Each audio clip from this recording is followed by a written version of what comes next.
আজকের রেসিপি গলদা চিংড়ির মালাইকারি। দেখো গলদা চিংড়িগুলো ছাড়িয়ে ধুয়ে বেছে লবণ হলুদ মাখিয়ে রাখা হয়েছে। এই যে গলদা চিংড়িগুলো। এবার আমার তেলটা গরম হয়ে গেছে, এতে হালকা আছে আমি এগুলো ভেজে নেব।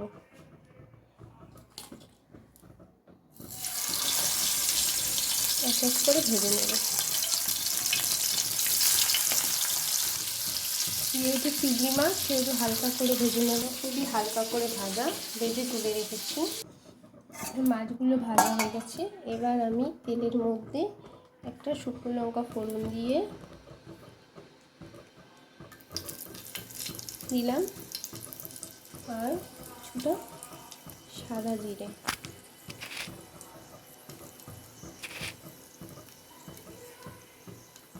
দিয়ে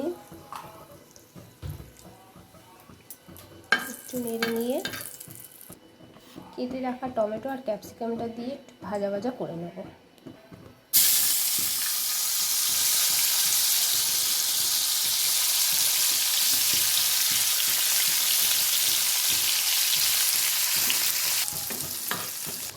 এবার একে একে দিয়ে দেবো চিড়ে রাখা লঙ্কা,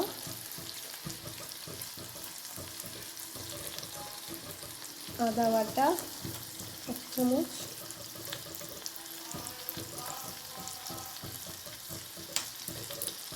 দিয়ে একটু নেড়ে নেব।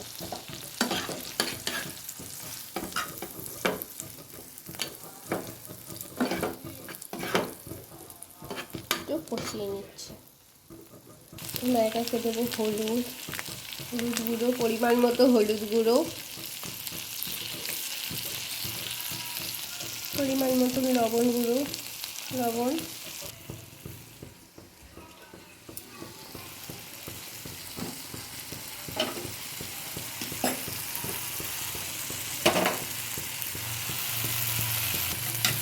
দই আর জিরের গুঁড়োটা একসাথে মিশিয়ে ফেটিয়ে নিলাম।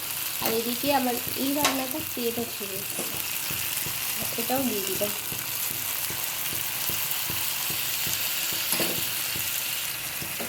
ভালো করে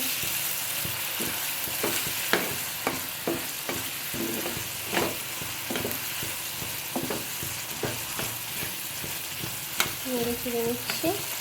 এবার দিয়ে দেবো 2 কাপ মতন জল, দিয়ে মাছটা দেবো।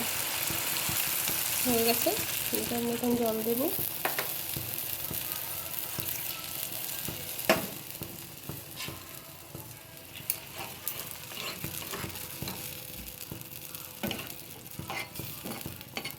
আমাদের রান্নায় আমরা লঙ্কার গুঁড়োটা একটু কমই ব্যবহার করি, যতটা পারি একটু ঝাল কম খাই। কাঁচা লঙ্কা গোলমরিচের গুঁড়ো দিয়ে রান্না করার চেষ্টা করি, কিন্তু এই রান্নাটাই একটু লঙ্কার গুঁড়ো দেবো কালারের জন্য। তাই এটা ফুটতে ফুটতে দিয়ে দিচ্ছি একটু লঙ্কার গুঁড়ো। আমাদের ঝোলটা ফুটতে শুরু করেছে, এবার দিয়ে দেবো মাছগুলো।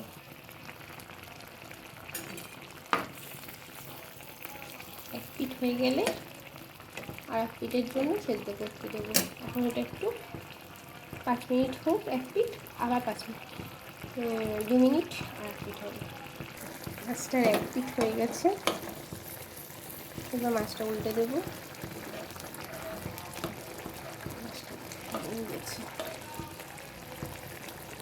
মাছটা উল্টে দিয়েছি আর 2 মিনিট হবে। দেখো আমার রান্নাটা তৈরি হয়ে গেছে।